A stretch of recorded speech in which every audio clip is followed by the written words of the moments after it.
सुरभि। वो कॉलेज जाने के लिए तैयार खड़ी थी जब मिस्टर जगदीश ने उसे पुकारा तो वो वहीं की वहीं रुक गई। जी अंकल। वो सपाट अंदाज में उन्हें देखने लगी। कल एक बात कही थी तुमसे सुरभि, तुमने न उसका जवाब दिया और न कोई बात की। अंकल मैं आपको क्या जवाब दूं? आप जानते हैं ना ऋतिक मेरे लिए भाई जैसे हैं। मैं उनसे शादी। सुरभि, भाई होने और भाई कहने में फ़र्क होता है।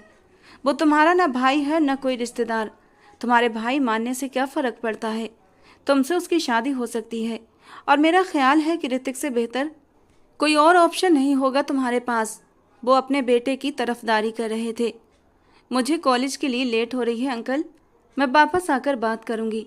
वो सिर्फ 17 साल और 9 महीने की थी, लेकिन वक्त ने उसे उम्र से पहले समझदार बना दिया था। सुरभि संजय मल्होत्रा एक अरबपति बाप की बेटी थी। माँ बाप की हादसाई मौत के बाद दुनिया में उसका कोई सगा रिश्तेदार नहीं था। दौलत के लालच में बहुत से हाथ आगे बढ़े थे सुरभि की परवरिश के लिए, लेकिन मिस्टर जगदीश ने सबको अपने तरीके से मना कर दिया। जगदीश संजय मल्होत्रा के बहुत अच्छे दोस्त थे और उनके साथ उनके फैमिली रिलेशन भी बहुत अच्छे थे। सुरभि बचपन से ही मिस्टर जगदीश से काफ़ी घुली मिली थी। उनके परिवार को भी वो बहुत अच्छे से जानती थी और जब मिस्टर जगदीश ने सुरभि की परवरिश करने की जिम्मेदारी ली तो उसने खुद अपनी सहमति मिस्टर जगदीश के हक में दे दी और इस तरह मिस्टर जगदीश और उसकी फैमिली ने उसकी परवरिश की थी। और मल्होत्रा मेंशन जो कि सुरभि के नाम था, वे अपने बेटे ऋतिक के साथ अब वहीं रहते थे। पूरे घर का सिस्टम और बिजनेस सब पर उन्हीं का कब्जा था, लेकिन इस सब के बावजूद वसीयत के अनुसार सब कुछ सुरभि के नाम था, जो उसके 18 साल के होने पर पूरी तरह उसके नाम हो जाना था। वे तो सिर्फ उसके केयरटेकर थे, जबकि शादी के बाद सुरभि के साथ साथ उसका पति भी इस सारी जायदाद का हकदार होता और उनका बस नहीं चल रहा था कि जितनी जल्दी हो सके उसका बेटा उससे विवाह कर ले। सुरभि जा चुकी थी जबकि वे अपने गहरी सोचों में गुम थे। क्या हुआ सुरभि, इतना परेशान क्यों हो?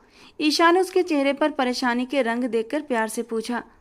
आज सारा दिन वो क्लास के दौरान भी चुप चुप रही थी। यार, अंकल चाहते हैं कि मैं ऋतिक से शादी कर लूं, लेकिन इट्स नॉट पॉसिबल यार। वो मेरे लिए भाइयों जैसे हैं, कभी उनके लिए मेरे दिल में ऐसी फीलिंग्स नहीं जागी। फिर मुझे समझ नहीं आ रहा वो क्यों मुझे मजबूर कर रहे हैं। लेकिन यार, ज़रूरी तो नहीं कि फीलिंग्स जागें, तो जगाई भी तो जा सकती हैं। खैर फिक्र मत करो, अभी तुम्हारे 18 होने में पूरे 2 महीने बाकी हैं, तो एंजॉय योर लाइफ। ईशा ने कोल्ड ड्रिंक का आखिरी घूंट भरते हुए कहा। हाय स्वीटी, कैसी हो? रमशा ने उसके पास आते हुए पूछा। हमेशा की तरह वो बबल चबाए जा रही थी। तुमसे मतलब? ईशा ने चिढ़कर जवाब दिया। क्यों हर वक्त सड़ी रहती हो? सुरभि तुम सुनाओ, कैसी जा रही है स्टडी?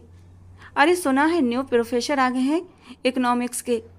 अब तो सारी मौजें ख़त्म, रमशा ने मुस्कुराकर कहा। रियली? वो कब आए? हमें तो पता ही नहीं चला, सुरभि ने उठते हुए कहा। पिछले 1 हफ्ते से इकोनॉमिक्स की क्लास नहीं हुई थी क्योंकि प्रोफेसर की बीबी की डेथ हो गई थी, तो वो लीव पर थे और आज न्यू प्रोफेसर के आने की बात सुनकर वो बाकी हैरान हुई थी क्योंकि 5 मिनट बाद इकोनॉमिक्स की क्लास थी। अच्छा, उस सब की बाद में डिटेल लेना, अभी क्लास में चलते हैं। ईशा ने उसका हाथ थामे क्लास की ओर तेज तेज कदम बढ़ाए, पर फिर भी वो लेट हो गई थी। न्यू प्रोफेसर क्लास में मौजूद थे। सुरभि ने अपनी कलाई पर बंधी घड़ी की ओर देखा तो सिर्फ 2 मिनट ही ऊपर हुए थे। Sir, we are coming, Isha ने सर झुकाकर पूछा, जबकि सुरभि की नज़र उस प्रोफेसर से हटी नहीं रही थी। गोरे चिट्टे रंग का मालिक, वो ब्लैक पैंट, वाइट शर्ट और ब्लैक कोट में था। आंखों पर नज़र का चश्मा टिकाए वो एक अजीब सी जादू भरी पर्सनालिटी का मालिक 28 या 29 साल का खूबसूरत मर्द था। यस कम इन। वो 2 मिनट में उनका जायजा लेते हुए वापस डेस्क पर सीधा होकर खड़ा हुआ और क्लास से परिचय का सिलसिला जोड़ा। रमशा क्लास में आई ही नहीं थी, उसे पढ़ाई में कम और मस्तियों में ज़्यादा दिलचस्पी थी। सबसे परिचय के बाद वो पढ़ाई का सिलसिला शुरू कर चुके थे, जबकि सुरभि लगातार उसके चेहरे की ओर देखे जा रही थी। उसकी कभी कभी नज़र सुरभि पर उठ रही थी, जो टकटकी बांधे उसी को देख रही थी। पीरियड की बेल होते ही वो क्लास छोड़कर जा चुके थे। ये तो बहुत ही हैंडसम है। उफ, इतनी कम उम्र में इतना प्यारा प्रोफेसर, मेरा तो क्रश ही बन गया। अलग अलग आवाज़ें सुनती वो भी उठकर खड़ी हुई। उसकी बेकरार निगाहें उसी प्रोफेसर को ढूंढ रही थी कि अचानक ठीक सामने नाक की सीध में वो दिख गए। उसकी नज़रें भी सुरभि पर थीं। वो 2 सीढ़ियां छोड़कर खड़े थे। दोनों की नज़रों में एक अनकही कहानी थी, जिसका मतलब समझने की किसी को जरूरत नहीं थी। न्यू प्रोफेसर, जिनका नाम नंद किशोर था, अचानक से पलटे तभी सुरभि होश की दुनिया में लौटी और उनके पीछे दौड़ी।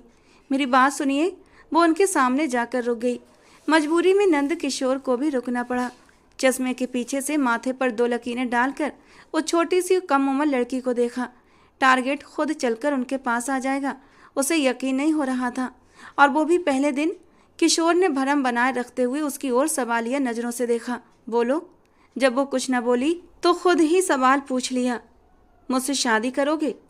उसकी अचानक शादी की पेशकश पर वो हैरानी से उसे देखने लगा। इधर उधर देखा कि कहीं किसी ने ये बात सुन तो नहीं ली। Are you mad? क्या बकवास कर रही हो? वो गुस्से से भड़क गया। बकवास नहीं, प्रपोज कर रही हूँ आपको। मुझसे शादी करोगे? वो फिर से करीब आकर पूछने लगी, जबकि किशोर ने होठ भींचे और 2 कदम पीछे हुआ। Be in your limits. अपनी और मेरी पोजीशन का ख्याल करो मिस सुरभि। यूं राह चलते अजनबी लोगों को प्रपोज नहीं करते। जाओ क्लास में। वो उसे डपटते हुए बोला। पर आप मुझे अच्छे लगते हैं और मुझे पसंद भी हैं। पहली नज़र में ही आपने मेरे दिल में अपनी जगह बना ली है, और शादी के लिए ये वजह बहुत है। वो भी डट कर अपनी बात पर कायम रही। तुम?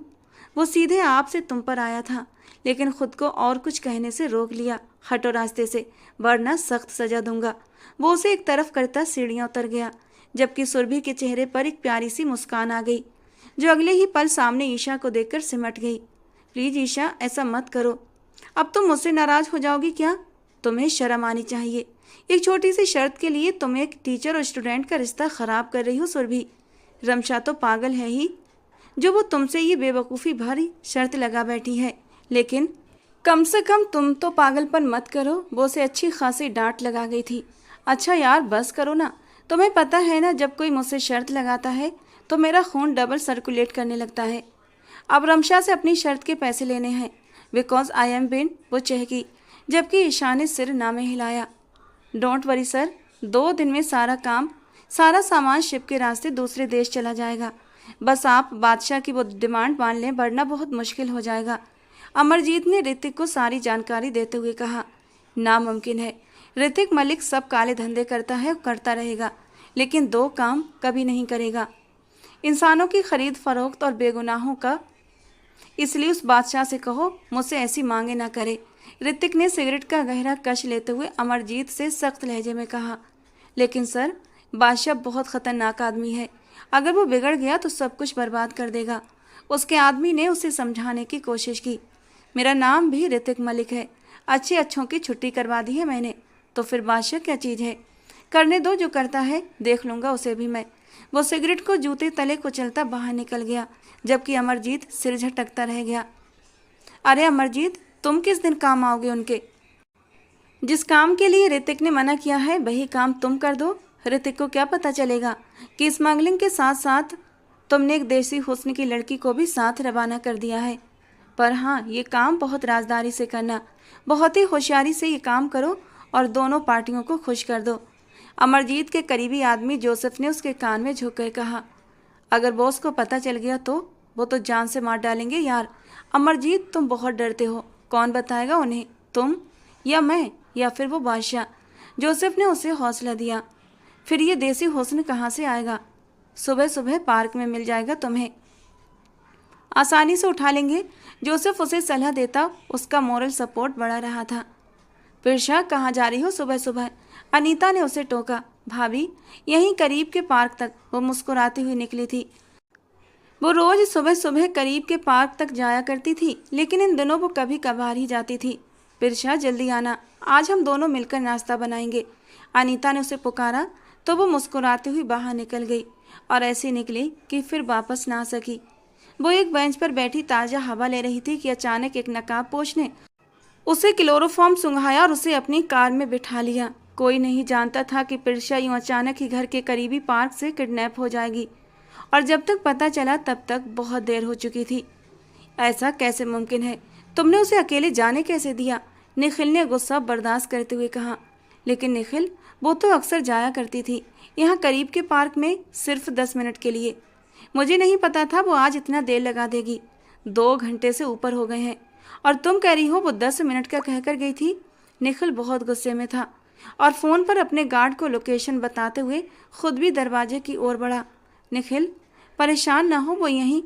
भगवान से प्रार्थना कीजिएगा कि जल्दी मिल जाए, वरना तुम्हें मेरे गुस्से से कोई बचा नहीं पाएगा। वो इंतहाई गुस्से से मुड़कर कहता अनीता को बुरी तरह डरा गया। उसकी आंखें नम हो गईं।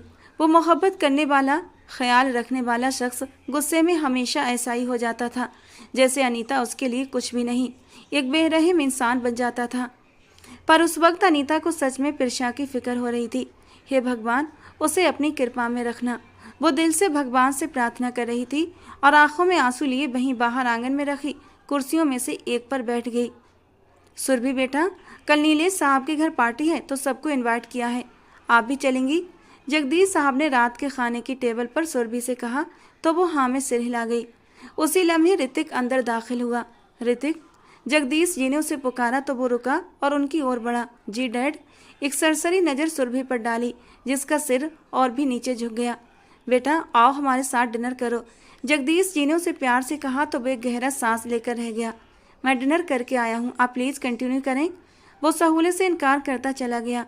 जगदीश जी को गुस्सा तो बहुत आया, लेकिन वो बर्दाश्त कर गए, जबकि सुरभि को दिली सुकून महसूस हुआ और फिर गुड नाइट करती हुई उठकर अपने कमरे में आ गई।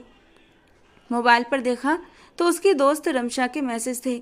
यार, कल नीमा का बर्थडे है तो मैं नहीं आ पाऊंगी कॉलेज, और शाम को तुमने चुपचाप बिना किसी बहाने के घर पहुंच जाना है, वरना नीमा बहुत नाराज हो जाएगी। नीमा रमशा की छोटी बहन थी और सुरभि से भी बहुत प्यार करती थी। उसके जिक्र पर सुरभि के चेहरे को एक मुस्कान ने छुआ। ये भी कोई कहने की बात है, मैं आ जाऊंगी। सुरभि ने मैसेज का जवाब देते मोबाइल साइड पर रखा और कबर्ड खोलकर अपने लिए कल के बर्थडे फंक्शन के लिए ड्रेस सेलेक्ट करने लगी। सुबह से शाम हो गई और कहीं भी प्रिशा का पता नहीं चल रहा था। निखिल भी घर पर नहीं आया हुआ था और ऐसे में अनीता सारा दिन रोती रही। उसे सुरभि के गायब होने का जो दुख था सो था, लेकिन निखिल के गुस्से से जो डर लग रहा था वो अलग था। एक दो बार उसने सोचा कि फ़ोन करके पता कर लूं, पर डर के मारे वो कॉल ही ना कर पाई। ऐसे में अनीता के देवर नंद किशोर का फ़ोन आना अनीता के लिए राहत का मौका साबित हुआ। क्या बात है भाभी, आप रो क्यों रही हैं? अनीता की आवाज़ में आंसुओं की मिलावट महसूस करके वो घबरा गया। किशोर, प्रिशा। क्या हुआ प्रिशा को भाभी, बताइए मुझे। अपनी जान से प्यारी बहन का नाम सुनकर वो बुरी तरह बेचैन हो गया था। अनीता ने उसे सारी बात बता दी। ओह गॉड भाभी, वो सुबह से गायब है और आपने मुझे अब बताया? वो भी मैं फ़ोन न करता तो आपने अभी नहीं बताना था। वो बुरी तरह परेशान हुआ। प्लीज़ किशोर, कुछ करो, मेरा तो दम घुटने लगा है। तुम्हारे भाई ने भी अब तक कोई संपर्क नहीं किया। अनीता की रोती आवाज़ सुनते वो अपने होंठ भींच गया। क्या वो मोबाइल लेकर गई है? उसने खुद को संयत करते हुए पूछा। नहीं, कुछ भी लेकर नहीं गई, बस 10 मिनट के लिए ही तो जाती थी और वापस आ जाती थी, अनीता ने रोते हुए बताया। अच्छा, आप फिक्र मत करें, मैं देखता हूँ। वो उसे तसल्ली देता हुआ कॉल काट गया। अब उसे चिंता होने लगी थी। वो यहाँ अपने ही शहर में एक मिशन पर आया हुआ था, लेकिन किसी को नहीं पता था और वो बता भी नहीं सकता था। वो एक मिलिट्री एजेंट था और अपने मिशन से जुड़ी बात को वो हवाओं को भी नहीं बता सकता था।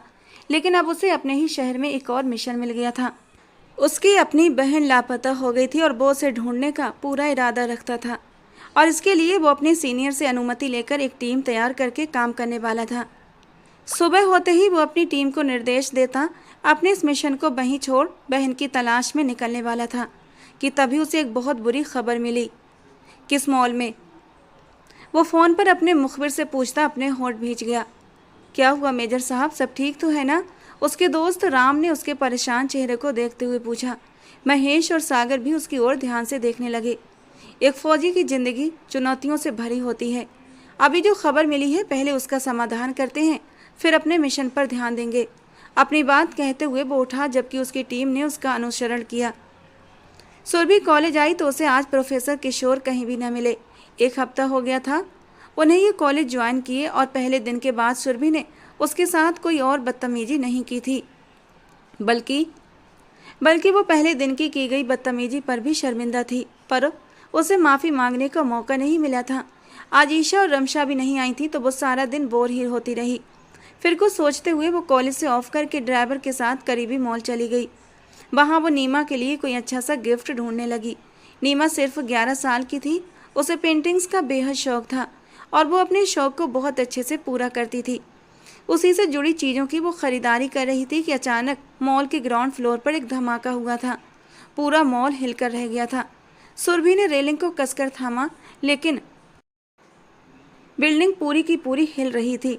वो सेकंड फ्लोर पर थी, नीचे तो सब तबाह हो गया था, लेकिन ऊपर एक तरफ धमाके के असर कम थे, जहां इस वक्त सुरभि मौजूद थी। सुरभि ने आगे बढ़कर ग्रिल को थामकर नीचे देखा, जहां कुछ देर पहले लोग खरीदारी कर रहे थे। अब वहां आग की लपटें थीं, धुआं और शोले थे। एकदम से आग भड़की थी और ऊपर को उठी। ग्रिल भी जोर से हिली कि सुरभि की चीखें निकल गईं। चारों तरफ चीख पुकार ही मची हुई थी। वो सहमी हुई निगाहों से सबको भागता देख रही थी। कुछ तो आग में झुलस गए थे। हाय, मेरी बेटी है अंदर, उसे बाहर निकालो, वो मर जाएगी। अरे कोई है, एक औरत ने रोते हुए कहा। सुरभि की नज़र उस ओर गई जहाँ छोटे बच्चों के झूले लगे थे और उनकी बच्ची एक झूले में फंसी हुई थी। कोई भी उनकी मदद को नहीं जा रहा था, जबकि वो औरत खुद बुरी तरह से जख्मी होकर नीचे थी। सुरभि 1 मिनट की देरी किए बिना उस तरफ भागी थी। रेस्क्यू टीमें भी पहुंच चुकी थीं और लोगों की मदद कर रही थीं। सुरभि ने उस बच्ची की टांग उस स्विंग से निकालने की कोशिश की, लेकिन वो बुरी तरह उसमें फंसी हुई थी और वो बच्ची लगातार रो जा रही थी। सुरभि ने अपने आंसू पोंछते हुए पूरा जोर लगाकर उस बच्ची को बाहर निकाला तो एकदम पूरा झूला उलट गया था। उसने बच्ची को परे धक्का दिया, जबकि वो खुद वहीं उस झूले को अपने ऊपर गिरता देख अपने चेहरे पर हाथ रखकर चिल्लाई। लेकिन इससे पहले कि वो झूले के नीचे दबती, किसी ने जोर से उसे अपनी ओर खींच लिया था। वो उसके फौलादी सीने से जा टकराई। दोनों ही बुरी तरह पीछे की ओर लुढ़कते हुए गिरे थे। सुरभि ने उसकी शर्ट को मजबूती से थामा, जबकि उस मजबूत बॉडी बिल्डर जैसे लड़के ने सुरभि के इर्द गिर्द मजबूत घेरा बनाया ताकि उसे कम चोटें लगें। वे टूटी हुई सीढ़ियों पर जा ठहरे। सुरभि नीचे की तरफ लुढ़कने लगी, लेकिन उसने कसकर उस लड़के के गले के चारों ओर बाहें लपेट लीं, जबकि उसने एक पिलर को थाम रखा था। खुद को भी गिरने से बचाया और सुरभि की कमर के इर्द गिर्द भी बाहें लपेटकर उसे गिरने से बचाया था। प्लीज़ हेल्प, वो चेहरा ऊपर करती नम आंखों से उस शख्स को देखते हुए बोली, जो कि मास्क में था। सुरभि मूव अप, वो उसका नाम लेकर उसे पुकारता ऊंची आवाज़ में बोला। मैं गिर जाऊंगी, वो नीचे देखते हुए घबराई थी। Don't look down, just look at my eyes, वो जज्ब के आलम में बोला और सुरभि ने उसकी नीली आंखों में देखा। वो उसे ऊपर की ओर खींचता ले जाने लगा। वो खुद भी हिम्मत करके ऊपर मूव करते हुए एक किनारे तक पहुंच चुकी थी और फिर उस शख्स ने भी जंप लगाकर खुद को बचा लिया। उसने इधर उधर देखा, सारा एरिया खाली हो चुका था। सर, जंप, बाहर हेलीकॉप्टर से उसे आवाज़ सुनाई दी। वो सुरभि का हाथ थामे बाहर वाली साइड पर आया। नहीं, मैं जंप नहीं करूँगी, मुझे ऊंचाई से डर लगता है। वो उस शख्स की कलाई को कसकर थाम गई। उस वक्त वो उससे बहस नहीं कर सकता था, इसीलिए उसे अपने सीने से लगाते हुए वो खुद भी जंप कर गया और सुरभि की चीख ऊंची हो गई। उसने कसकर उस शख्स के गले में फिर से बाहें लपेट लीं। वो उसे लिए हुए एयरबैग पर गिरा था। दोनों ही एक दूसरे के साथ बुरी तरह टकराए थे, लेकिन उसने सुरभि को कोई भी चोट लगने से बचा लिया था। उसे लिए हुए वो नीचे उतरा। सर, पूरा मॉल जल गया है, जितनों को बचा सकते थे बचा लिया। अभी भी रेस्क्यू टीम अंदर ही है। आज पहली बार हम लेट हुए हैं। वो शिद्दती जज्बात से सामने जलते मॉल को देखता होठ भींच गया, जबकि सुरभि तो उसकी आवाज़ में कहीं खो सी गई थी। सुबह हो गई थी। वहीं बाहर टीवी लॉन्ज में निखिल का इंतजार करते करते वो सो गई थी। सुबह चिड़ियों के चहचहाने से उसकी अचानक आँख खुली। निखिल सारी रात घर नहीं आया था। वो फिर से आंसू बहाने लगी और फिर अपने भगवान के सामने जाकर खड़ी हो गई और रोते हुए हाथ जोड़कर उसे प्रार्थना करने लगी। हे भगवान, पिरशा की रक्षा करना, वो जहाँ भी हो उसे अपनी कृपा दृष्टि बनाए रखना, उसकी जान और उसकी इज्जत की रक्षा करना।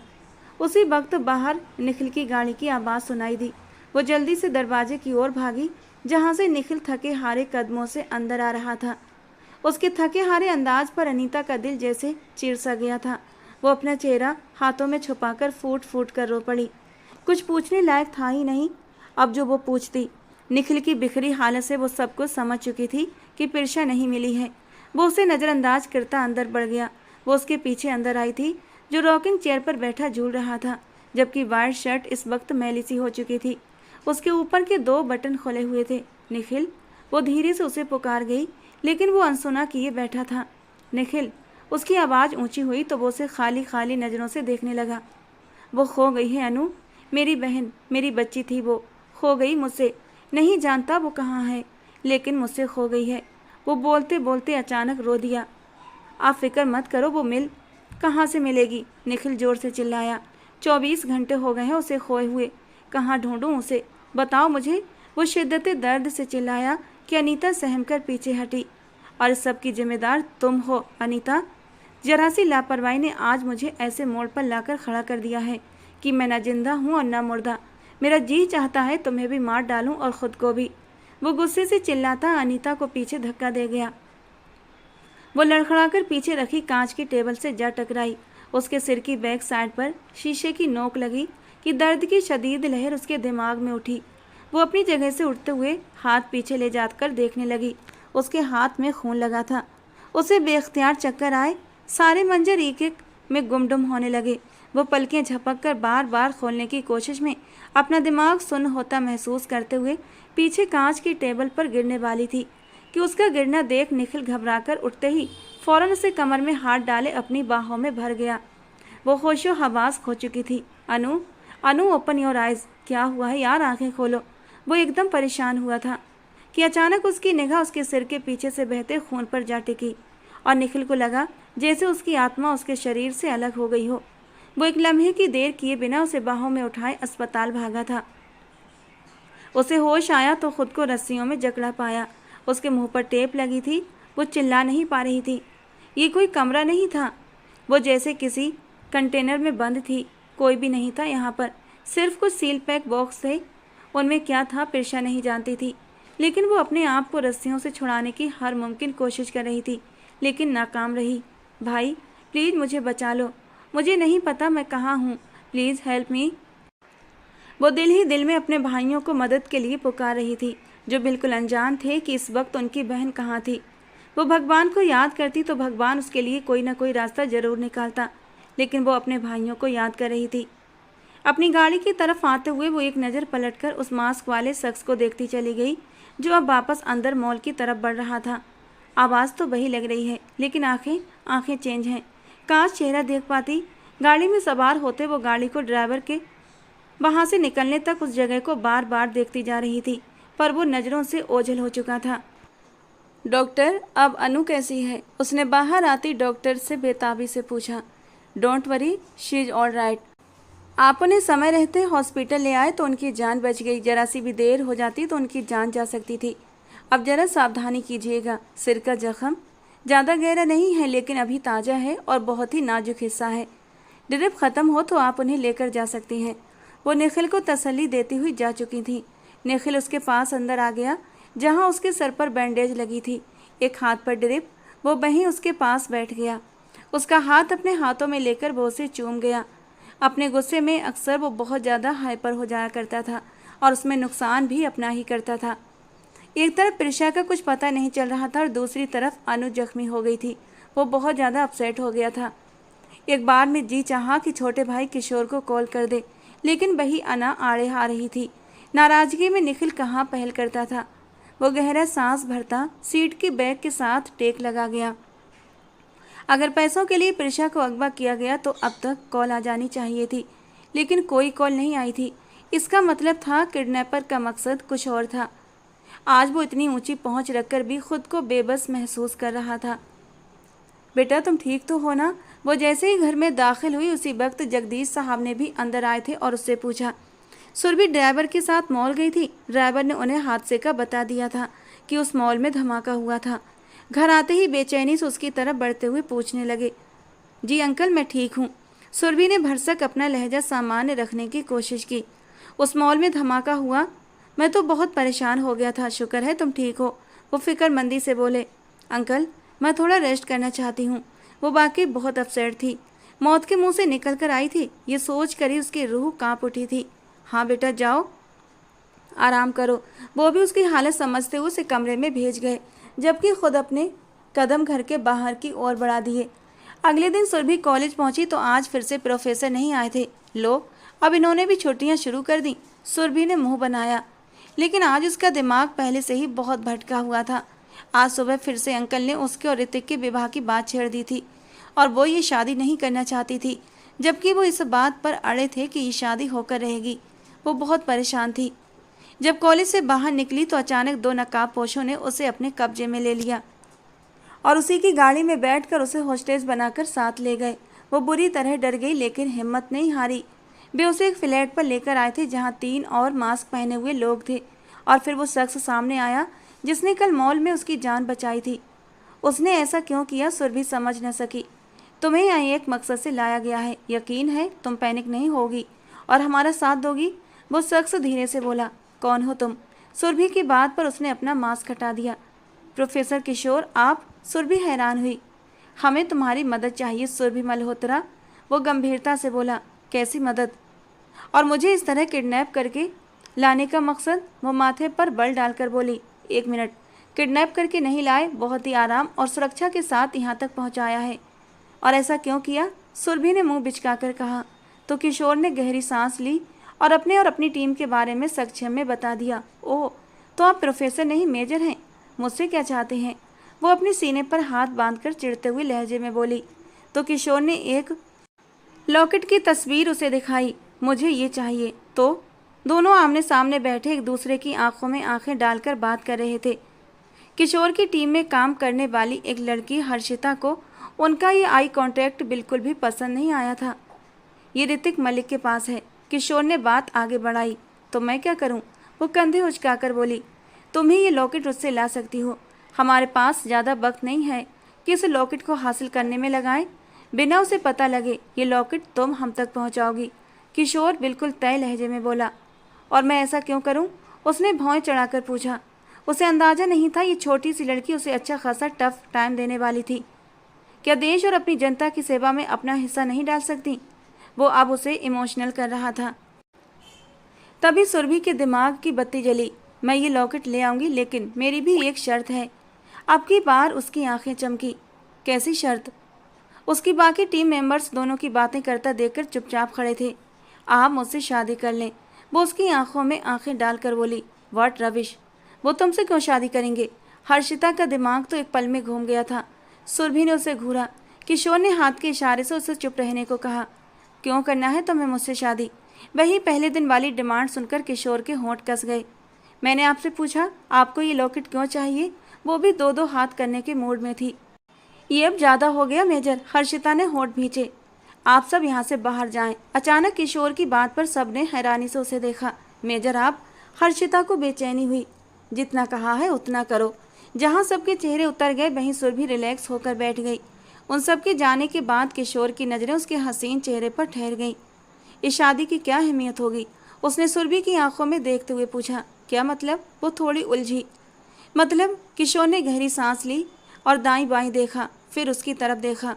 मतलब ये है कि शादी के बाद क्या क्या हक होंगे? क्या तुम सिर्फ कागजी शादी करना चाहती हो या फिर पूरी तरह मेरे साए में आना चाहती हो? किशोर की बात पर एक पल को सुरभि का दिल जोर से धड़का। उसके चेहरे पर इंद्रधनुष के सारे रंग बिखर गए थे। मैं ये शादी के बाद तय करूंगी किशोर, लेकिन एक बात सुन लीजिए, मुझे आपकी सुरक्षा चाहिए। वो थोड़ा रौब से बोली। कैसी सेफ्टी? और अगर बात सेफ्टी की है तो मैं वैसे भी तैयार हूँ इसके लिए। शादी नहीं, ऐसे नहीं, मुझे शादी करना है पूरे हक के साथ। आपसे सेफ्टी चाहिए। सुरभि ने बात काटते हुए जल्दी से कहा। ओके, ये लॉकेट मेरे हाथ में आते ही उसी दिन शादी कर लूँगा। किशोर ने तुरंत फैसला लिया। नहीं, लॉकेट से पहले शादी करना है। बाद में मुकर गए तो? वो अपनी बड़ी बड़ी आंखें फैलाते हुए बोली, जबकि किशोर ने आंखों में गुस्सा भर के माथे पर बल डालकर उसे घूर कर देखा था। मैं एक मेजर हूँ, एक सच्चा सैनिक, और मैं अपनी बात से मुकरता नहीं, लेकिन फिर भी तुम्हारी तसल्ली के लिए शादी के लिए तैयार हूँ। किशोर की बात पर सुरभि ने गहरी सांस ली। अभी करें।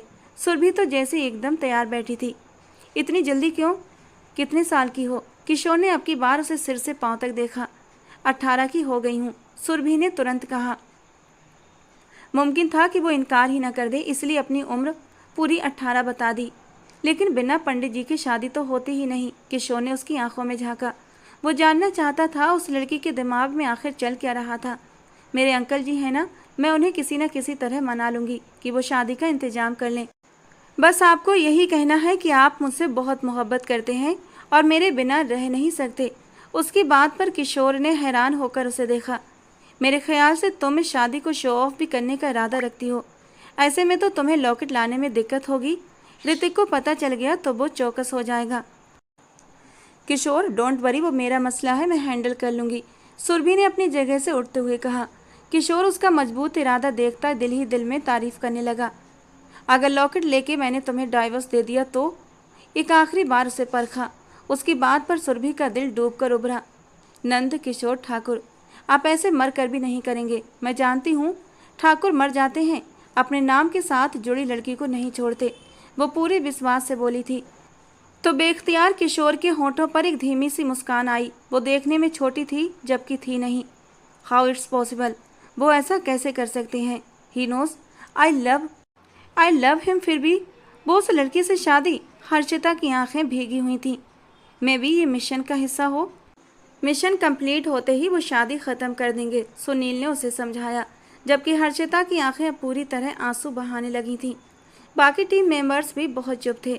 हर्षिता की मोहब्बत कोई ढकी छुपी नहीं थी, लेकिन ये भी सच था कि किशोर ठाकुर ने कभी उसे हौसला नहीं दिया था, लेकिन हौसला तोड़ा भी नहीं था। सब इस वक्त किशोर के पर्सनल फ्लैट पर थे।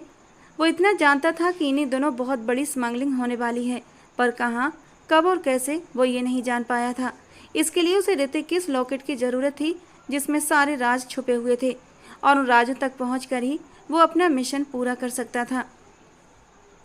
पर वो लॉकेट हासिल करने के लिए उसने पूरी कोशिश की थी, लेकिन अब तक वहाँ पहुँच नहीं पाया था। इसी वजह से उसने उसकी रिलेटिव सुरभि के जरिए ये काम करवाने का सोचा और कॉलेज में प्रोफेसर की हैसियत से एंटर हुआ। पर अभी इतनी जल्दी उसे सुरभि पर खुद को ओपन नहीं करना था, पर बहन की खातिर वो ये भी कर चुका था, क्योंकि उसे पता चल चुका था उसकी बहन को किडनैप करने वाला कोई और नहीं बल्कि ऋतिक के ही लोग थे, और ऋतिक का आदमी था। अगर उसे प्रिशा तक पहुंचना था तो पहले उसे ऋतिक पर हाथ डालना था, और उसके लिए उसे लॉकेट हर हाल में चाहिए था। पर सुरभि की शर्त ने उसे बुरी तरह फंसा दिया था, और उसे उसकी शर्त माननी पड़ी थी।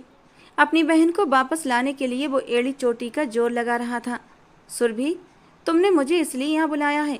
अचानक ही अपने अंकल जगदीश मलिक को कॉल करके रजिस्ट्रार के ऑफिस बुलाया था और उनसे अपनी शादी का बोला।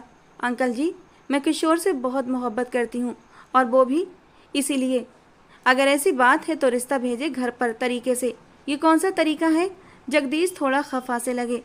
वो ऐसा ही कर रहे थे, लेकिन मैंने कहा है कि मुझे आज ही शादी करनी है, और शादी की वजह जान सकता हूँ मैं?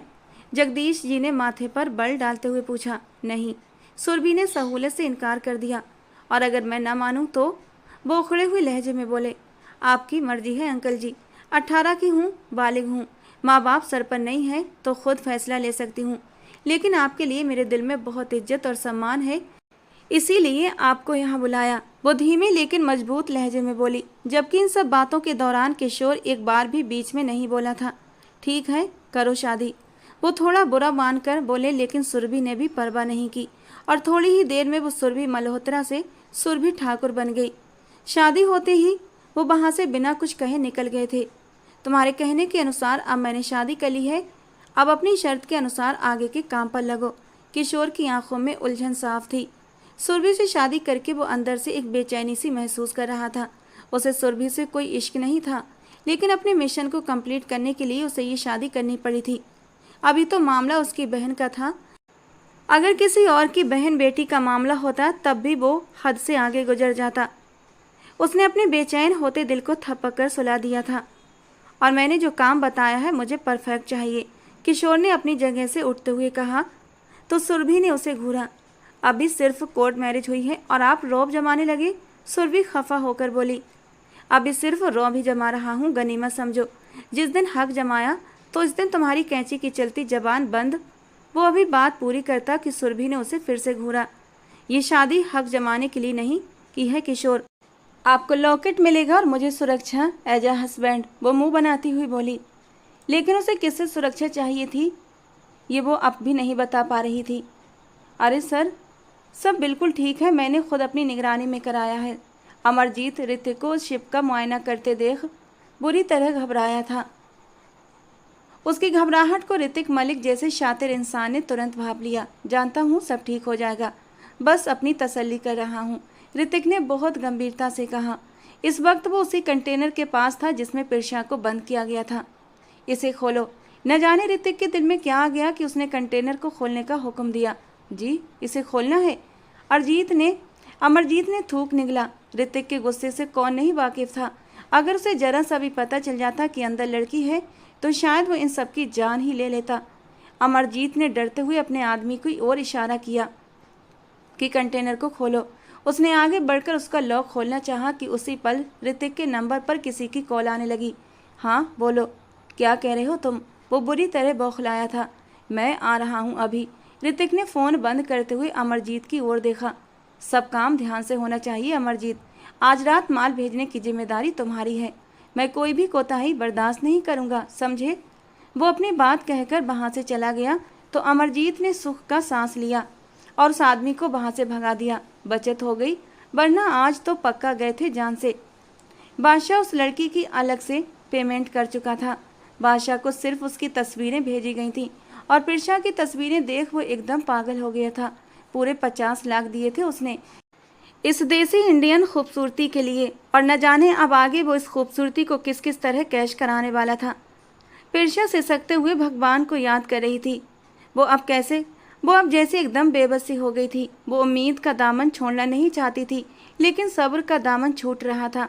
वो आंखें बंद किए बस अपने भगवान को याद कर रही थी। शायद जिंदगी में जाने अनजाने कोई पाप हो गया हो और जाने अनजाने में किए गए पाप की माफ़ी भी मांग रही थी। तुम जानती हो वो लॉकेट कहाँ होगा? गाड़ी में बैठे मास्क पहने वो सुरभि से पूछ रहा था। क्यों, आपको मुझ पर शक है? वो अपनी हवेली के आसपास सिक्योरिटी देखती एक आईब्रो रेस करते किशोर को देखकर बोली। शक होता तो तुमसे ये काम करने को नहीं कहता, और कोर्ट मैरिज का इतना बड़ा रिस्क भी नहीं लेता। वो साफ गोई से बोला। क्यों, आप किसी और को पसंद करते हैं? सुरभि ने तीखे अंदाज में पूछा। अब इन बातों का कोई मतलब नहीं। कुछ देर रुककर किशोर ने उसकी आंखों में देखते हुए कहा। सुरभि के दिल में जैसे कुछ चटकने सा लगा था। उसकी आंखों में उमड़ती नमी को देख किशोर के दिल ने एक हार्ट बीट मिस की थी। आप यहीं इंतजार करें, मैं 1 घंटे तक लॉकेट लेकर आती हूँ। वो उस समय हवेली की बैक साइड पर मौजूद थे, जहाँ उन पर किसी की नज़र नहीं पड़ सकती थी। आरी श्योर, कर लोगी? जाने क्यों किशोर को उसे लेकर डर सा लग रहा था। 100% श्योर, वो मुस्कुराकर विश्वास से कहते हुए उतरी। अपनी ही हवेली में छुपकर घुसी थी, क्योंकि जो काम वो करने वाली थी उसमें बहुत रिस्क था, और लॉकेट उसकी मौजूदगी में गायब होता तो सबसे पहला शक उसी पर जाता। वो बहुत शांति से नजरें बचाकर अंदर की ओर बढ़ी थी और अब अपने अंकल के कमरे का रुख किया। अंदर बढ़ते ही उसने बॉक्स रैक के एक हिस्से को सरकाया था। वहाँ से एक लॉकर दिखा जिसे कुछ डिजिट लगाते ही वो खुलना था, और वो पासवर्ड तो सुरभि को अच्छे से पता था, क्योंकि वो सुरभि का नाम था। लॉकर खुल गया, उसमें से एक चाबी निकाली। वो चाबी लेकर वहाँ से अब ऋतिक के कमरे में आई थी। उसके कमरे की बैक साइड पर एक स्पाई कैमरा था, जिसका कनेक्शन वो आते हुए बहुत आराम से बंद कराई थी। ये मेंशन उसका था, यहाँ की हर चीज़ वो जानती थी। कैमरा ऑफ होते ही वो तुरंत ऋतिक के कमरे के सामने लगी बड़ी सी पेंटिंग को हटाकर उसमें से दीवार के एक हिस्से को हल्का सा टच करने लगी, तो वो आसानी से हिल गया। उसमें भी एक लॉकर था जिसमें वो चाबी लगनी थी। चाबी लगाते ही वो लॉकर खुलता चला गया। उसमें से वो लॉकेट निकाला और उसे देखने लगी। वो बहुत भारी लॉकेट था, उसमें हीरे थे और कीमती पत्थर, पर उसमें एक चिप भी थी, पर वो कहाँ लगी थी सुरभि नहीं जानती थी। सुरभि ने जल्दी से वो लॉकर वापस बंद कर दिया और तस्वीर वापस लगा दी। उसके हाथ पर फ्रेम का एक हिस्सा लग गया। वो बौखलाती हुई, इससे पहले कि खून नीचे गिरता, उसने तुरंत दर्द सहते हुए अपने दुपट्टे में हाथ को दबा लिया, जिससे कि खून रुक जाए, पर उसका दुपट्टा पूरा खून से भरने लगा। वो अपना सारा दुपट्टा अपने हाथ पर लपेट गई ताकि खून की कोई बूंद नीचे न गिरे। उसके हाथ में एक गहरा कट लगा था। ये सब बहुत जल्दी जल्दी समेटते हुए हवेली के बैक साइड पर आई और किशोर की गाड़ी में बैठते हुए सुकून का सांस लिया। ये क्या किया? उसे बिना दुपट्टे के देख वो थोड़ा गुस्से में हुआ, लेकिन उसके दुपट्टे को हाथ में लपेटे देख वो हैरान भी हुआ। कुछ नहीं, थोड़ा सा कट गया था, वो लापरवाही से बोली, जबकि दर्द से उसकी जान निकली जा रही थी। दिखाओ मुझे। किशोर ने उसका हाथ पकड़ा, जिसे वो छुड़ाने लगी, पर वो फिर भी दुपट्टा हटाकर देखने लगा। ओह गॉड, ये थोड़ा सा कट है, अच्छा खासा कट है सुरभि। वो गाड़ी को किक मारता गाड़ी स्टार्ट कर गया। कहाँ जा रहे हो? मुझे वापस जाना है। वो सिटपिटाई। आप लॉकेट पकड़े और जाइए प्लीज, वो मिन्नत करते हुए बोली और बैग से लॉकेट निकालने लगी। ले लूंगा, अभी चुपचाप बैठो, किशोर ने उसे डांट दिया। वो उसका जख्मी हाथ देखकर काफी परेशान हो गया था, जिसे सुरभि ने भी महसूस करते हुए उसके चेहरे की ओर देखा। वो भला खूबसूरत था और पहली नज़र में ही सुरभि के दिल में बस गया था। पहले पहल तो उसने रमशा की शर्त की खातिर उसे प्रपोज किया था, लेकिन ये तो उसका दिल ही जानता था कि वो किशोर पर मर मिटी थी। पर सुरभि ये भी जानती थी कि उसका मिलना नामुमकिन है, पर फिर भगवान ने एक जादू ही कर दिया था और वो इतना अहम मौका गवा नहीं सकती थी। अस्पताल की पार्किंग में गाड़ी रोकते ही वो सुरभि को लेकर बाहर आया और अस्पताल में जाते ही तुरंत उसके हाथ का इलाज कराने लगा। वो उसके साथ साये की तरह था। मुझे पेन हो रहा है, वो किशोर के हाथ को दबाते हुए बोली। बस थोड़ा सा सह लो। किशोर बहुत चिंतित था। शुक्र करो कट ज़्यादा नहीं लगा, वरना स्टिचेस लगवाने पड़ते। डॉक्टर दिया ने सुरभि को मुस्कुराकर देखा, जिसने अब भी किशोर का हाथ पकड़ा हुआ था। किशोर ने उसका हाथ मजबूती से थामा हुआ था। अब तो नहीं हो रहा दर्द? किशोर के लहजे में फिक्रमंदी साफ दिखाई दे रही थी। वो अपनी जगह से बेखबर उठी कि किशोर के सीने से टकरा गई। किशोर ने उसे वापस चेयर पर गिरने से बचाते हुए कमर में हाथ डालकर खुद के करीब किया। केयरफुल, धीरे से कहते हुए वो उसे लेकर अस्पताल से बाहर आया। आपको अब अपने मिशन की फिक्र करनी चाहिए किशोर। इससे पहले कि ऋतिक भाई को लॉकेट की गुमशुदगी का पता चले और प्लान बदल जाए, आप एक्शन ले लें। वो उसे बड़े बुजुर्गों की तरह समझा रही थी। गाड़ी में चलो, मैं कैब, वो फिर से बोली। सुरभि, गाड़ी में चलो, वो आंखें दिखाता बोला। आप मुझ पर खामखा रौब न जमाइए। वो गाड़ी में बैठती अपने जख्मी हाथ को देखते हुए मुंह बनाकर बोली। अभी सिर्फ रौब जमाया है, हक नहीं। जिस रात पूरा हक जमाते हुए करीब आऊँगा, तब तुम्हें एहसास होगा कि तुमने किस बंदे से शादी की है। ये सब शादी से पहले सोचना था। मैं बहुत कंजर्वेटिव बंदा हूँ, साथ ही साथ बहुत ज़्यादा जुनूनी भी। तुम्हारी नाजुकता को देखते हुए लगता नहीं कि तुम मेरे जुनून की शिद्दतों को सह सकोगी। वो सुरभि के नाजुक बदन को गहरी निगाहों से देखते हुए बोला था, जबकि सुरभि उसकी इस बेबाकी पर बुरी तरह घबराई थी। इस वक्त बिना दुपट्टे के वो किशोर के दिल पर एकदम बिजलियां सी गिरा रही थी। उसकी नाजुक मुलायम उभार किशोर को बहकाने के लिए काफ़ी थे। उसकी नज़रों से घबराती हुई वो अपने नाजुक गुलाबी होठों को अपने दांतों से कुचल रही थी और इस रूप में सीधा किशोर के दिल में उतरी जा रही थी।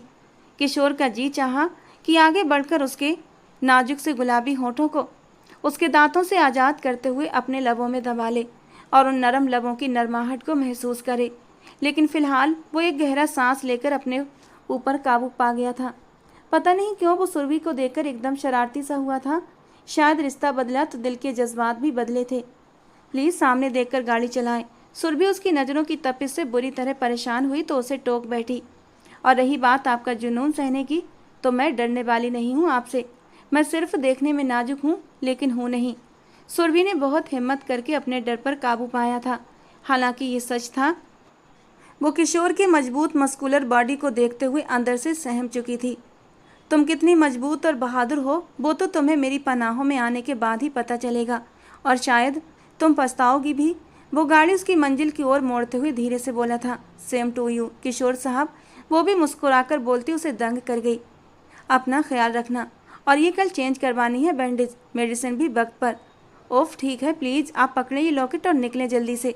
वो उसके हाथ पर लॉकेट थमाती नीचे उतरने लगी कि तभी किशोर ने उसकी कलाई थामी। कोई मुश्किल तो नहीं आएगी? मतलब ऋतिक को कोई शक? किशोर ने पूछा। लेकिन मैं संभाल लूँगी, डोंट वरी, वो उसे तसल्ली दे रही थी। लेकिन किशोर ने उसका बैग लेते उसका मोबाइल निकाला। ये असंस्कारी हरकत है, सुरभि ने उसे मुंह बनाकर कहा। अगर कोई मसला हुआ तो मुझे इस नंबर पर कॉल कर देना, नंबर मैंने इसमें सेव कर दिया है। किशोर ने गहरा सांस भरते उसकी बात को नज़रअंदाज करते हुए कहा तो वो सिर हिलाते उतरने लगी। लेकिन किशोर ने दोबारा उसे अपनी ओर खींचा। वो थोड़ा घबराई और उसे देखने लगी। वो उसके बेहद करीब थी। दिल बुरी तरह धड़कने लगा था। नज़रों ने ऊपर उठने से इनकार कर दिया था कि तभी किशोर ने उसकी लरजती पलकों पर अपने होंठ रखे थे और पता नहीं क्यों सुरभि को एक सुकून का एहसास हुआ था। होठों ने होठों तक का सफ़र तय करना चाहा, लेकिन किशोर ने खुद को रोक लिया था और एक गहरा सांस लेते हुए किशोर ने उसके माथे पर एक नरम गरम सा स्पर्श दिया। थैंक्स अ लॉट, वो धीमा सा मुस्कुराया। सुरभि खुद पर काबू पाते नीचे उतरी और घर की ओर बढ़ गई। चेहरे की लाली बता रही थी कि उसे किशोर की संगत में कितना सुकून मिला था। जबकि किशोर का रुख अब हेडक्वार्टर की ओर था। उसके हाथ में लॉकेट था जिसमें एक चिप थी। वो लॉकेट से चिप निकालना चाहता था, पर उसे उस लॉकेट में अभी कोई चिप दिखाई नहीं दे रही थी।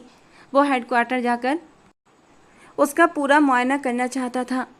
निखिल अनु को घर ले आया था। अब वो पहले से काफ़ी बेहतर थी। निखिल दिल ही दिल में उससे शर्मिंदा था, पर होंठ खामोश थे। निखिल, प्रिशा का कुछ, ये सूप पी लो, फिर मेडिसिन ले ली है। वो उसकी बात काटते हुए नज़रें झुकाकर बोला। निखिल, प्रिशा का कुछ। अनु प्लीज़, मुझसे इस बारे में अभी कोई बात मत करो। प्लीज़ ये सूप फिनिश करो। वो जैसे बहुत बेबसी से बोला था। सब मेरी वजह से हुआ है। अगर मैं उसे रोक लेती तो आज वो हमारे साथ होती। अनु की आंखें फिर से भीगने लगीं। जो होता है भगवान की तरफ से होता है अनु। बस भगवान से प्रार्थना करो कि वो जहाँ हो सेफ हो। निखिल का लहजा भी भीगने लगा तो वो उसके सीने पर सिर रखकर रोने लगी।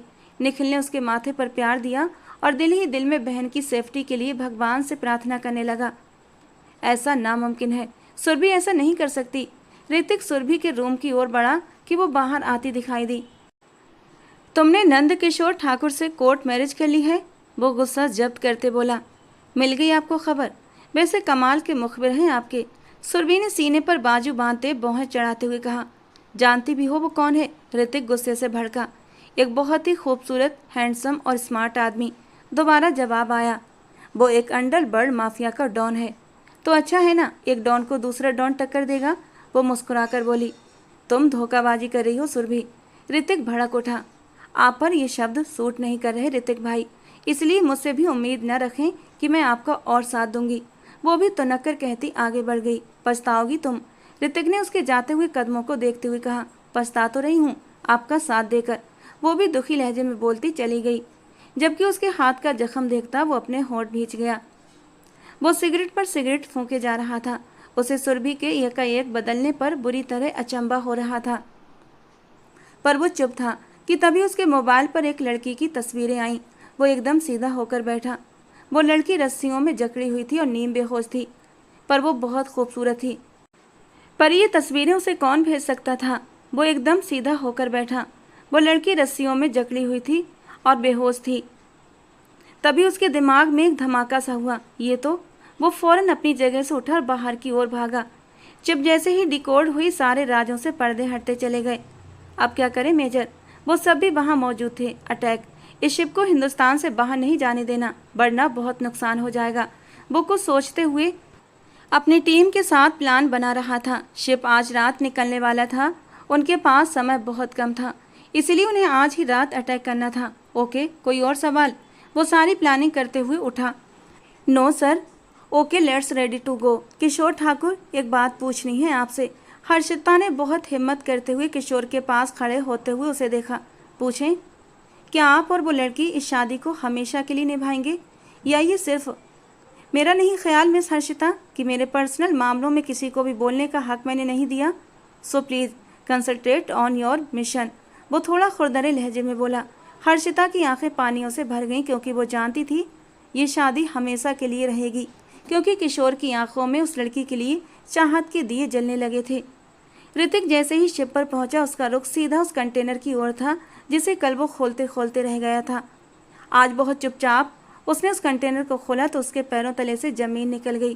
वो लड़की रस्सियों से बंधी हुई थी और वहाँ पर बेहोश पड़ी थी। ऋतिक ने 1 मिनट की देरी किए बिना उसकी रस्सियाँ खोलीं और उसे लेकर तुरंत वहाँ से निकला। अभी वो उसे लेकर निकला ही था कि किशोर ठाकुर की टीम ने उस शिप पर हमला कर दिया, और देखते ही देखते छलांगों की तरह सबको मारते गिराते हुए वो लोग आगे बढ़ रहे थे और शिप को अपने अंडर ले चुके थे। ऋतिक दूर से ये सब कुछ देखता रहा और अपने लब भींच गया। ये सब बहुत राजदारी से हो रहा था। फिर पुलिस तक कैसे उन लोगों की खबर पहुंच गई? वो यही सोच रहा था कि शायद पुलिस ने छापा मारा है। वो बिना कुछ सोचे समझे चुपचाप उस लड़की को लेकर वहाँ से निकला और अस्पताल ले आया। सर, ये इस लड़की को क्या हुआ है? डॉक्टर मीरा ने हैरानी से पूछा। आई डोंट नो, प्लीज़ आप चेक करें, ऋतिक ने माथा मसलते हुए कहा। कुछ देर बाद उस लड़की को होश आ गया था तो ऋतिक ने सुकून की सांस ली। पिरशा, तुम वहाँ कैसे पहुँची? ऋतिक ने माथे पर बल डालते हुए पूछा। आप यहाँ? पिरशा ने सहमते हुए पूछा। अभी वो और कोई बात करती कि अचानक से किशोर अंदर दाखिल हुआ। ऋतिक ने माथे पर बल डालते हुए उसे देखा। You are under arrest mister Hrithik. Kishore की बात पर ऋतिक ने गुस्से से उसे देखा। तुम? अभी वो कुछ कहता कि पुलिस वहां दाखिल हुई और ऋतिक को अरेस्ट कर लिया गया। किशोर प्रिशा की ओर बढ़ा तो वो भाई के सीने से लग गई। मेरा बच्चा ठीक है ना? किशोर के लहजे में फिक्र थी। जी भाई। वो किशोर के सीने से लगी आंखें मूंद गई। सब ठीक हो जाएगा, डोंट वरी। वो उसे तसल्ली देता आगे का प्लान तैयार कर रहा था। यकीनन अब ऋतिक खुद को छुड़वाने की कोशिश में लग गया होगा, पर उसे छुड़वाने वाला भी तो जेल की सलाखों के पीछे जाएगा। किशोर ने लब भींचते हुए खुद से सोचते हुए कहा था। वो अभी थोड़ी देर पहले ही सोई थी कि उसे ऐसा महसूस हुआ जैसे कोई उसकी पिंडली पर हाथ फेर रहा हो। एकदम से सुरभि की आंख खुल गई और वो डर के मारे उठ बैठी। अपने बिस्तर पर किशोर ठाकुर को बैठा देख उसके रोंगटे खड़े हो गए थे। तो मुझसे शादी का मकसद तुम्हारी किस सेफ्टी के हवाले से था वो मुझे पता चल गया है। किशोर ने लब भींचते हुए गुस्सा दबाते हुए सर्द लहजे में कहा, और सुरभि के माथे पर पसीने के छोटे छोटे कतरे नमूदार हो गए थे। क्यों क्यों किया तुमने ऐसा? उसने भड़कते हुए पूछा। प्लीज किशोर, मेरी बात सुने। वो आंखों में आंसू लिए उसे देखने लगी। तुम भी उसकी हर गुनाह में बराबर के हिस्सेदार हो, और तुम्हें लगता है किशोर ठाकुर तुम्हें छोड़ देगा? सुरभि की सांस गहरी हुई थी, जबकि अब सुरभि के बाल किशोर के हाथ में थे। मेरी बात? वो फिर से बोलने की कोशिश करने लगी। अब कहने को कुछ बचा है? तुमने धोखे से मुझसे शादी की है। अब अभी इसी वक्त मैं इस शादी को ख़त्म करता हूँ। मैं एक मुजरिम से कोई संबंध नहीं रखना चाहता। सुरभि मल्होत्रा, वो दबे दबे चिल्लाया। आप ऐसा नहीं कर सकते। आप एक सैनिक हैं, अपनी बात से नहीं मुकरेंगे, और मैंने आपको सबूत दिए हैं। आप? उसकी बात सुनते हुए वो अपने आप को रोकते हुए पीछे हटा। क्यों किया तुमने ये सब? वो गहरी सांस लेते हुए पूछ बैठा। ऋतिक भाई की वजह से। वो मुझे अच्छे लगते थे, लेकिन एक भाई के रूप में। मेरा अपना कोई रिश्तेदार नहीं था, और ना ही कभी मुझे कोई अपना लगा था सिवाय ऋतिक के। वो मुझे बिल्कुल अपने सगे भाइयों जैसे लगते थे। वो मेरे आदर्श थे। मुझे लगता था वो कभी कोई गलत काम नहीं कर सकते, इसीलिए मैं उनके काम में उनका साथ देने लगी। शुरुआत में मुझे अजीब लगा था, लेकिन जब इस काम में पड़ी तो धीरे धीरे इस कीचड़ में धंसती चली गई। समय गुजरता गया और समय के साथ साथ मुझे अपनी गलतियों का एहसास हुआ। मैंने ऋतिक भाई को मना किया कि अब मैं उनका साथ नहीं दे सकती, तो उन्होंने मुझे धमकी दी कि अगर मैंने इनकार किया तो वो मुझे कैद कर देंगे। मैं डर गई, किसी से कुछ नहीं कह सकती थी, इसलिए सोचा ऐसा कुछ करूंगी जिससे मैं भी बच जाऊं और ऋतिक भाई को भी कम सजा हो। सुरभि ने सारी सच्चाई किशोर के सामने रख दी। किशोर उसकी सारी बातें सुनते हुए बाहर जाने लगा कि सुरभि की पुकार ने उसके कदम रोक लिए। प्लीज किशोर, मुझे छोड़ना मत। मैं बहुत प्यार करती हूँ आपसे। पहली मुलाकात से ही मैं जानती हूँ मैं आपको डिजर्व नहीं करती, क्योंकि आप बहुत अच्छे हैं, लेकिन फिर भी मुझे आप चाहिए। वो नजरें झुकाए हुए बोली। आंसू गालों पर फिसल आए थे, जिन्हें दुपट्टे के कोने से साफ कर दिया। किशोर ने एक नज़र उसे देखा। अपने किए की सजा भोगनी पड़ेगी तुम्हें। बताओ क्या भोगोगी? मंजूर है मुझे, जो भी सजा आप मुझे देना चाहें मैं हंसकर सह लूंगी। उसकी बात पर किशोर ने गहरी सांस छोड़ी और उसे अपने सीने से लगा लिया, तो वो हैरान रह गई। इतना साथ दिया तुमने तो माफ़ी मिल सकती है तुम्हें। वो उसके आंसू पोंछते हुए बोला। सच में? वो हैरान हुई थी। हाँ, लेकिन ऋतिक? वो थोड़ा रुक गया। उसने भी हमारा बहुत साथ दिया है। क्या मतलब? ऋतिक भाई ने? वो कैसे? सुरभि हैरान हुई। हाँ, पहले वो इनकार करता रहा, लेकिन बाद में फिर थोड़ा नैतिक उपदेश दिए तो खुद सीधा हो गया। उसने अपने बाकी ठिकानों के बारे में भी पुलिस को बता दिया है, और वो भी वचन मुक्त गवाह बनकर खुद को बचा चुका है। सच में? सुरभि खुश हो गई थी। हाँ, और बहुत जल्दी ही हमारे हाथ उस राजा की गर्दन तक पहुंचने वाले हैं, किशोर ने संकल्पित लहजे में कहा। 3 महीने बाद ऋतिक जेल से छूट गया।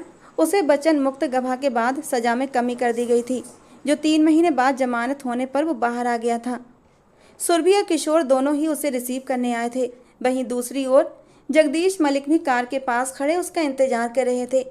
मेरे बिना शादी भी कर ली और विदाई भी। वो थोड़ा खफा हुआ। जब तक भाई अपनी बहन को विदा नहीं करेगा तो वो विदा कैसे होगी?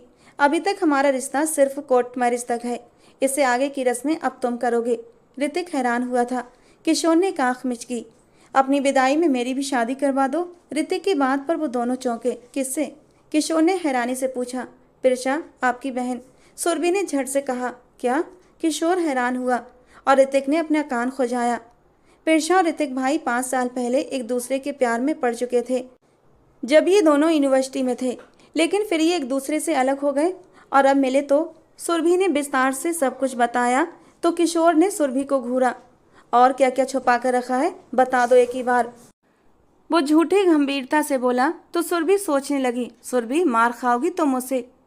वो उसे लेकर कार में बैठा। अब उसका रुख ठाकुर हाउस की ओर था। इस हादसे के बाद प्रिशा बहुत अपसेट हो गई थी और उसकी शादी का ही घर में सब सोच रहे थे। ऐसे में किशोर ने मध्यस्थ का किरदार अदा किया और प्रिशा से ऋतिक के लिए पूछते हुए उसकी सहमति से निखिल भाई को विश्वास में लेते हुए उसकी और ऋतिक की शादी तय कर दी गई। निखिल अपने भाई बहन की खुशी में खुश था। जगदीश भी बेटे को रास्ते पर आते देखकर खुश हो गए थे। पाप का कीचड़ बहुत बुरा कीचड़ होता है।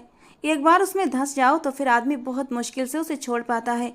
ऋतिक ने सच्चे दिल से पश्चाताप तो कर लिया था, अब देखना था कि वो अपनी इस पश्चाताप पर किस हद तक कायम रहता है। बहुत हॉट लग रही हो, अपनी सेज सजाए बैठी वो सुरभि से बोला तो वो शर्म से लाल हो गई थी।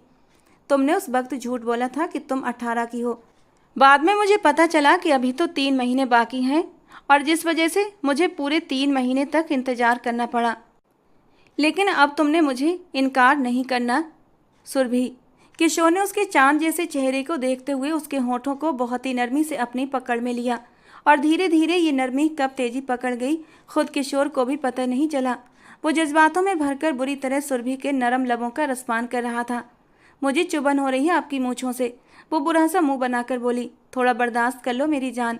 वो उसे बिस्तर पर गिराते हुए अपने होठों का एक कोना दबाते हुए शरारत से मुस्कुराया था और अपनी शर्ट उतारने लगा और किशोर के 6 पैक देखते ही सुरभि की जान लबों पर आई थी। आप यहाँ पर क्यों चेंज कर रहे हैं? अगर आपको चेंज करना है तो प्लीज़ यहाँ से जाइए और ड्रेसिंग रूम में जाकर चेंज करें। वो उसके 6 पैक और मजबूत चट्टान जैसे सीने को देखकर घबराते हुए बोली। अच्छा, इतनी तो तुम मासूम नहीं हो जितना बनने का नाटक कर रही हो। एक झटके में उसे अपनी गोद में बिठाते हुए उसके होठों को पाउट बनाकर अपने होठों में दबा लिया और वो पूरी तरह गुलाब की तरह खिल गई थी। एक फौजी को सहना इतना आसान नहीं होगा। अब सिर्फ किसिंग पर तुम्हारा ये हाल है, जब तुम्हारे अंदर समा जाऊंगा तो क्या करोगी? वो खुमार भरे लहजे में बोलता सुरभि को डरा गया। क्यों, क्या दर्द होगा? वो मासूम लहजे में पूछती। किशोर को बिल्कुल चुप कर आ गई थी। प्रैक्टिकल करके देखते हैं, मेरा भी फर्स्ट टाइम है। वो एक आंख बिंग करता उसके घेरेदार फ्रॉक को 1 सेकंड में ही उससे अलग कर गया था और सुरभि बुरी तरह घबराई थी। टू मच पैनिक स्ट्रॉबेरी उसके खूबसूरत नरम वजूद को देखते हुए वो सीटी बजाने वाले अंदाज में उसे तंग करने लगा तो वो उसकी आंखों पर हाथ रख गई। किशोर ने उसे गोद में लिए ही तकिए पर उसका सिर रखा और रिमोट से सारी लाइट्स डिम कर दी। किशोर प्लीज पूरी तरह अंधेरा कर दें, मुझे शर्म आ रही है। वो धीमी सी सरगोशी में बोली। लेकिन मुझे अपनी छोटी सी स्ट्रॉबेरी को देखना है। जब मैं उस पर घटा बनकर छाऊंगा तो उसके चेहरे के हर रंग को देखना चाहता हूँ। वो जज्बे में डूब कर बोला। आप कितने बेबाक हैं किशोर, कोई देख ले आपको, ऐसी बातें करते पता चल जाए ये खड़ूस बंदा कितना रोमांटिक है। वो उसके चेहरे को हाथों के प्याले में भरते हुए उसके माथे पर अपने होंठ रखते हुए बोली। तुम्हारे इश्क ने मुझे यहाँ तक पहुँचा दिया है कि मैं भी इश्क के जुनून में बह निकला। सारा कसूर तुम्हारा है। भला कौन इतनी शिद्दत से मोहब्बत करता है? वो सारा इल्ज़ाम उसी पर डाल गया। अच्छा, मैंने कब कहा कि मैं आपसे इतनी शिद्दत वाली मोहब्बत करती हूँ? तुम्हारी इन आँखों ने, इन आँखों में साफ लिखा है दैट यू लव मी। ये कहते हुए वो उसकी मुलायम धड़कनों पर झुकता दोनों के बीच के सारे पर्दे गिरा गया। किशोर ने सही कहा था, उसका हर स्पर्श जुनूनी था। कमरा सुरभि की सिसकियों से गूंज रहा था और सुरभि की मदहोश सिसकियाँ किशोर को और भी जुनूनी कर रही थीं, जबकि वो दिल ही दिल में ये सोच रही थी कि फौजी को सहना वाकई आसान नहीं था। लेकिन फिर भी वो इस फौजी को पूरी ज़िंदगी सहने के लिए दिल से तैयार थी।